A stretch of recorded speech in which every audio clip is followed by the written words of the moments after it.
The correlation in this chart is amazing. What if the halvings are not the main driver of price, but M2 money supply? What do you think my gut is telling me if it is correct? And this time it might be different, excluding all the tailwinds, which are real and may mean it is not different now. What Mr. B Satoshi is sharing is basically the correlation between the M2 money supply and the Bitcoin price. But I'm going to show you something different because I don't believe in that.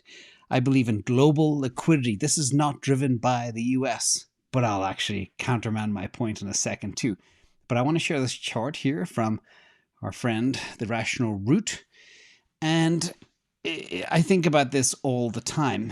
And I think, yes, there is a correlation that you found, but there's a better one, but it's also different. Let me walk you through this.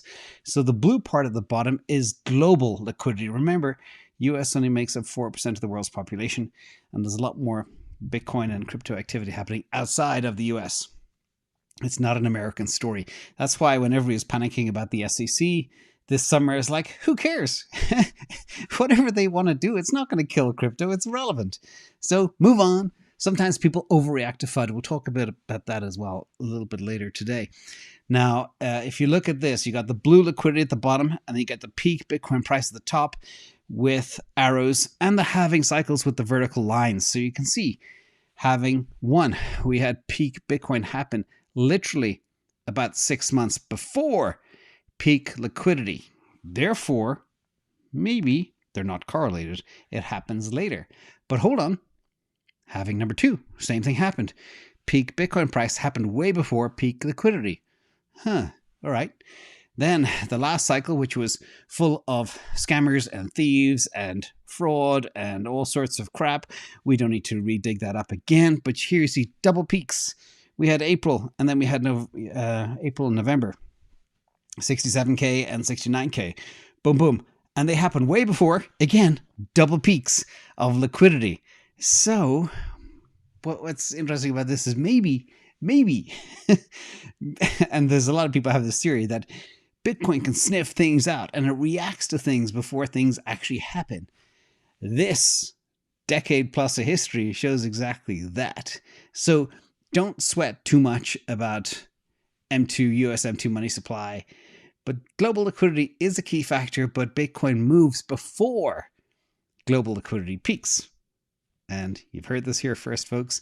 Now let's look at another angle too. This is Bitcoin and US presidential elections. I'm just pointing out here is how you can find patterns in pretty much anything if you look hard enough. But Bitcoin prices tend to peak around the time of US presidential elections. Again, last time, November 2021, which was the time of an election. And next time, it'll be November 2024, or 20. I don't even know when the US elections are. I don't watch politics that much, only on Discord. But here, the US Federal Reserve, the reason for this is, tends to print more money in the run-up to elections. And that ties back to our liquidity story here, okay? You know, to get votes, you have to pander to the people and give them what they want. Give them free money, give them programs, give unions money, etc., make everything good. Money printer go burr, but that's just how politics works. And then finally, the increased money supply can lead to inflation, which can make Bitcoin more attractive as an investment. Now, these are just my theories as to how everything is kind of interrelated and how it can each facet of this can pump everything else. Now, one other thing I do want to show you is the US M2 money supply is picking up.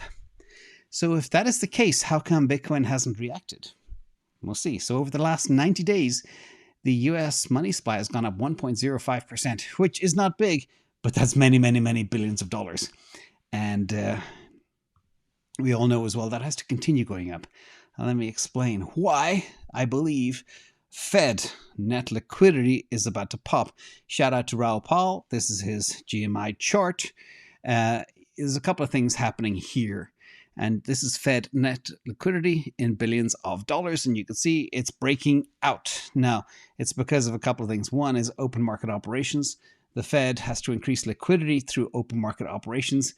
And they are buying government securities, which injects money into the banking system and tends to lower interest rates. They're doing this in a number of ways, like the banking program I discussed yesterday, giving money to Ukraine, giving money to military industrial complex, giving money to unions, giving money to the Inflation Reduction Act, yada yada. Also, there are huge deficits, which cause a huge headache that have to be funded too. And this will drive quantitative easing in many different forms because government spending is really high. Deficits are increasing. Therefore, more money is needed in the economy. That's it. So this is about to pop. If it does pop, Bitcoin will go up too. So there is that correlation between liquidity, but not necessarily US money supply, but think global liquidity. That's what I would follow first. And remember, Bitcoin front runs global liquidity peaks. But how do we know when global liquidity is peaking? Well, the Chinese are going to print more money. Yeah, Europe is in a bit of a mess. They'll be printing more money. US will be printing more money. Everything is QE to infinity. So it's coming. Watch this little blue line go up back to all-time highs in a couple of years or sooner. We'll see.